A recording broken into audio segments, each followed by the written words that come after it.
আসসালামু আলাইকুম। আজকের বাংলা নিউজে সবাইকে জানাচ্ছি স্বাগতম। শুরুতে জানাচ্ছি বিশ্বের আলোচিত খবরের শিরোনাম। গাজায় যুদ্ধবিরতি ও জিম্মি মুক্তি নিয়ে আলোচনায় হামাসের আগ্রহ নেই যুক্তরাষ্ট্রের প্রেসিডেন্ট ডোনাল্ড ট্রাম্প। আন্তর্জাতিক চাপ এবং গাজায় ক্রমবর্ধমান খাদ্য সংকটের মধ্যে গাজায় ত্রাণ ফেলার দাবি ইসরায়েলের। ইসরায়েলের আগ্রাসনে বিধ্বস্ত গাজা শহরে বিমান থেকে খাদ্য ফেলার পরিকল্পনার কথা জানিয়েছে ব্রিটিশ প্রধানমন্ত্রী কিয়ার স্টারমার। নাইজেরিয়ার উত্তরাঞ্চলে অন্তত ৬৫২টি শিশু অপুষ্টির শিকার হয়ে মারা গেছে, জানিয়েছে ডক্টরস উইদাউট বর্ডার্স। কানাডার দাবানলের ধোঁয়া যুক্তরাষ্ট্রের নিউ ইয়র্ক শহর ও আশপাশের এলাকায় ছড়িয়ে পড়েছে, সতর্কতা জারি। থাইল্যান্ড ও কম্বোডিয়ার মধ্যে চলমান সংঘাত থামাতে দেশ দুটির নেতাদের সঙ্গে কথা বলেছেন যুক্তরাষ্ট্রের প্রেসিডেন্ট ডোনাল্ড ট্রাম্প। কি কথা হলো? এতক্ষণ শুনছিলেন বিশ্ব আলোচিত খবরের সংবাদ শিরোনাম। এবার বিস্তারিত। আমাদের খবরটি যদি ভালো লেগে থাকে অবশ্যই লাইক, কমেন্ট, শেয়ার করতে ভুলবেন না।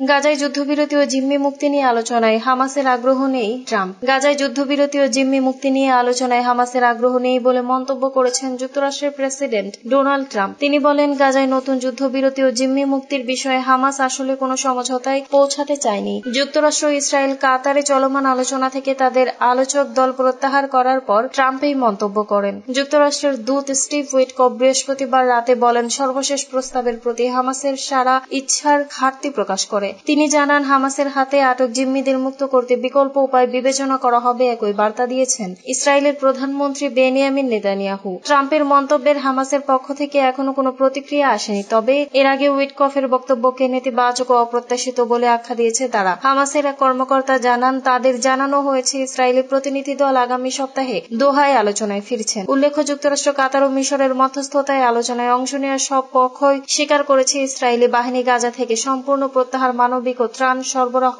এবং স্থায়ী যুদ্ধবিরতির মতো গুরুত্বপূর্ণ ইস্যুতে এখনো বড় ধরনের মতপার্থক্য রয়ে গেছে।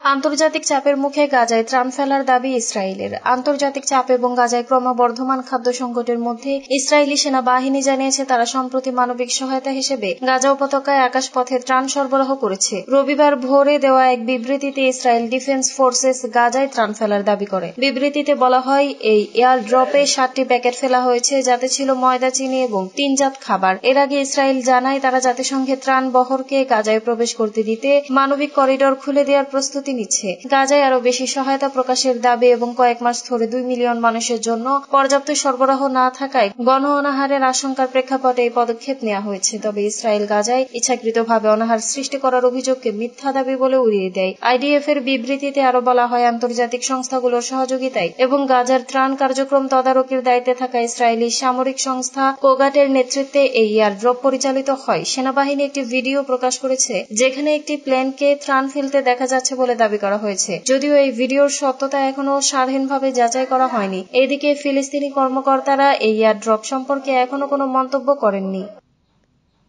গাজায় বিমান থেকে খাদ্য ফেলার পরিকল্পনা করছে যুক্তরাজ্য। ইসরায়েলি আগ্রাসনে বিধ্বস্ত গাজা শহরে বিমান থেকে খাদ্য ফেলার পরিকল্পনার কথা জানিয়েছেন ব্রিটিশ প্রধানমন্ত্রী কিয়ার স্টারমার। সেই সঙ্গে অসুস্থ ও আহত শিশুদের সেখান থেকে সরিয়ে নেওয়ার জন্য যুক্তরাজ্যের পরিকল্পনার রূপরেখা তুলে ধরেছেন। ব্রিটিশ প্রধানমন্ত্রীর দপ্তর থেকে এক বিবৃতিতে বলা হয়েছে, স্টারমার জর্ডানের মতো অংশীদারদের সঙ্গে কাজ করার পরিকল্পনা কিভাবে এগিয়ে নেবে তাও তুলে ধরেন, যাতে চিকিৎসা সহায়তা প্রয়োজন এমন শিশুদের বিমান থেকে উদ্ধার করা যায় এবং তাদের চিকিৎসার জন্য বিমানে করে সরানো যায়। বিবৃতিতে বলা হয়েছে, এখন আলাপে স্টারমার ফরাসি প্রেসিডেন্ট ইমানুয়েল ম্যাক্রো এবং জার্মান চ্যান্সেলর ফ্রেডরিক মের্জ গাজার মানবিক পরিস্থিতি নিয়ে আলোচনা করেছেন, যা ভয়াবহ তা নিয়ে তারা একমত হয়েছেন। বিবৃতি অনুসারে তারা সকলেই একমত হয়েছেন যে জরুরিভাবে প্রয়োজনীয় যুদ্ধবিরতিকে দীর্ঘস্থায়ী শান্তিতে রূপান্তরিত করার জন্য শক্তিশালী পরিকল্পনা নিশ্চিত করা অত্যন্ত গুরুত্বপূর্ণ হবে। এতে আরো বলা হয়, তারা এমন একটি পরিকল্পনায় ঘনিষ্ঠভাবে একসঙ্গে কাজ করার ইচ্ছা নিয়ে আলোচনা করেছেন যা এই অঞ্চলে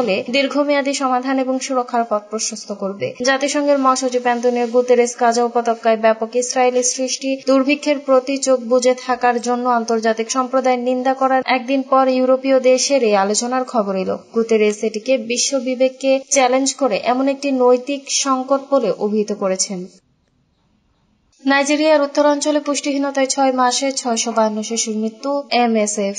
নাইজেরিয়ার উত্তরাঞ্চলে চলতি বছরের প্রথম 6 মাসে অন্তত 652টি শিশু অপুষ্টির শিকার হয়ে মারা গেছে। বিদেশি সহায়তা কমে যাওয়ায় এসব শিশুর প্রয়োজনীয় যত্ন নিশ্চিত করা যায়নি। প্রধানত এই কারণে তারা মারা গেছে বলে জানিয়েছে ডক্টরস উইদাউট বর্ডার্স। চিকিৎসকদের আন্তর্জাতিক সংস্থাটি গতকাল শুক্রবার এক বিবৃতিতে এই তথ্য জানায়। এতে বলা হয়, উত্তর নাইজেরিয়ায় বর্তমানে পুষ্টিহীনতার চরম সংকট আকার ধারণ করেছে। আফ্রিকার দেশটির এই অঞ্চল আগে থেকেই সশস্ত্র বিদ্রোহে জর্জরিত। বর্তমানে অঞ্চলটিতে শিশুদের পুষ্টিহীনতার সংকট আরো জটিল আকার ধারণ করেছে। চলতি বছরের জানুয়ারি থেকে জুনের মধ্যে গত 2024 সালের একই সময়ের তুলনায় শিশুদের মধ্যে অন্তত তীব্র ও প্রাণঘাতী পুষ্টিহীনতা 208% বেড়েছে। MSF এর বিবৃতিতে বলা হয়, 2025 সালের শুরু থেকে আমাদের পরিচালিত বিভিন্ন কেন্দ্র এখন পর্যন্ত দুর্ভাগ্যজনকভাবে 652 শিশু মারা গেছে, কারণ সময় মতো তারা প্রয়োজনীয় সেবা পায়নি। যুক্তরাষ্ট্রের প্রেসিডেন্ট ডোনাল্ড ট্রাম্প নিজের বৈদেশিক ব্যয় উল্লেখযোগ্যভাবে কমিয়েছেন। তার এই সিদ্ধান্তের কারণে দেশটির আন্তর্জাতিক সহায়তা তহবিলের বড় রকমের কাটছাট হয়েছে। এর সঙ্গে যুক্ত হয়েছে নাইজেরিয়ার জীবনযাত্রার ব্যয় ও সন্ত্রাসী হামলা বৃদ্ধির ঘটনা।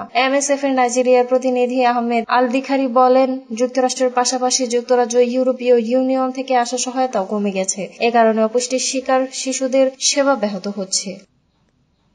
কানাডার দাবানলের ধোঁয়ায় ছেয়ে গেছে নিউ ইয়র্কের আকাশ, সতর্কতা জারি। কানাডার দাবানলের ধোঁয়া যুক্তরাষ্ট্রের নিউ ইয়র্ক শহর ও আশপাশের এলাকায় ছড়িয়ে পড়েছে। এই ঘটনায় বায়ু দূষণজনিত স্বাস্থ্য সতর্কতা জারি করেছে নিউ ইয়র্ক অঙ্গরাজ্যের পরিবেশ ও স্বাস্থ্য বিভাগ। এর পাশাপাশি নিউ ইংল্যান্ডের কিছু অংশেও সতর্কতা জারি করা হয়েছে। সংবাদ মাধ্যমের প্রতিবেদনে বলা হয়েছে, নিউ ইয়র্কের লং আইল্যান্ড মেট্রো শহরাঞ্চল, Lower Hudson Valley, Upper Hudson Valley এবং অ্যান্ডির ড্যাক্স এলাকায় এই সতর্কতা জারি করা হয়েছে। সংশ্লিষ্ট কর্তৃপক্ষ জানিয়েছে, এসব অঞ্চলের বাতাস সংবেদনশীল মানুষের জন্য অস্বাস্থ্যকর হয়ে উঠেছে। এদিকে দাবানলের কারণে কানাডা ইতিমধ্যে হাজার হাজার মানুষ তার বাড়িঘর ছেড়ে নিরাপদ আশ্রয়ে চলে গেছেন। সেখানকার ধোঁয়া যুক্তরাষ্ট্রের উত্তরাঞ্চলে ছড়িয়ে পড়ায় বিভিন্ন এলাকায় বায়ু দূষণ নিয়ে উদ্বিগ্ন তৈরি হয়েছে। শনিবার নিউ ইয়র্কের বেশিরভাগ এলাকায় বায়ুমানের সূচক 100 ছাড়িয়ে 135 পর্যন্ত পৌঁছাতে পারে বলে পূর্বাভাস দিয়েছে কর্তৃপক্ষ। বর্তমানে কানাডায় 550টিরও বেশি দাবানল সক্রিয় রয়েছে, যার বেশিরভাগই ম্যানিটোবা প্রদেশে। দেশজুড়ে গত এক বছরে প্রায় 61 লাখ হেক্টর 15 মিলিয়ন একর জমি দাবানল পুড়ে গেছে। চলতি বছরের মে ও জুন মাসে দেশটির পশ্চিমাঞ্চলে দাবানলের তাণ্ডব সবচেয়ে বেশি ছিল।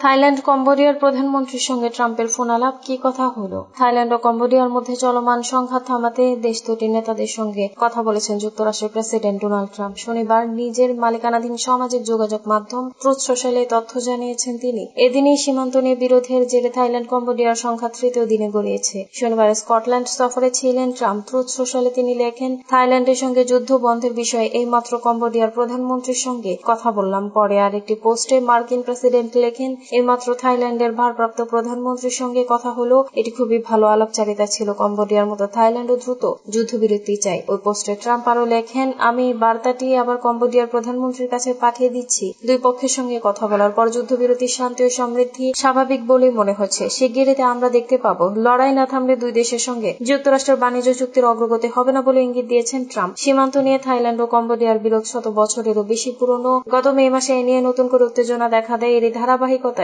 বৃহস্পতিবার থেকে পাল্টাপাল্টি হামলা শুরু করে দুই দেশ। শনিবার